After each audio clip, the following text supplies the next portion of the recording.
ಚಿಕ್ಕಬಳ್ಳಾಪುರ ನಗರದ ಚಾಟ್ಸ್ ಅಂಗಡಿ ಮಾಲೀಕ ಗಣೇಶ್ ಎನ್ನುವರು ಅರ್ಚಕರ ಸಂಘದ ವಿಚಾರದಲ್ಲಿ ಇಬ್ಬರ ನಡುವೆ ಶುರುವಾಗಿದ್ದ ಸೋಷಿಯಲ್ ಮೀಡಿಯಾ ರಗಳೆ ಕೊನೆಗೆ ಬೀದಿಯಲ್ಲಿ ನಿಂತು ಚಪ್ಪಲಿಯಿಂದ ಮಾರಾಮಾರಿಗೆ ಮುಂದಾಗಿತ್ತು.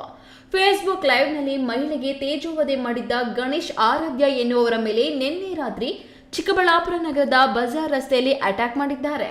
ಬೆಂಗಳೂರು ಗ್ರಾಮಾಂತರ ಜಿಲ್ಲೆಯ ದೇವನಹಳ್ಳಿ ಮೂಲದ ನೇತ್ರ ಎಂಬಾಕೆ ಗಣೇಶ್ ಪತ್ನಿ ಆರಾಧ್ಯ ಮೇಲೆ ಚಪ್ಪಲಿ ದಾಳಿ ಮಾಡಿದ್ಲು. ಅವರ ಜಗಳ ಬಿಡಿಸಲು ಚಿಕ್ಕಬಳ್ಳಾಪುರ ಸಂಚಾರಿ ಪೊಲೀಸ್ ಪಿಎಸ್ಐ ವಿದ್ಯಾ ಮತ್ತು ಸಿಬ್ಬಂದಿ ನೇತ್ರ ಮತ್ತು ಅವರ ತಂಡವನ್ನ ತಡೆಯಲು ಹರಸಾಹಸ ಪಡುತ್ತಿದ್ರು.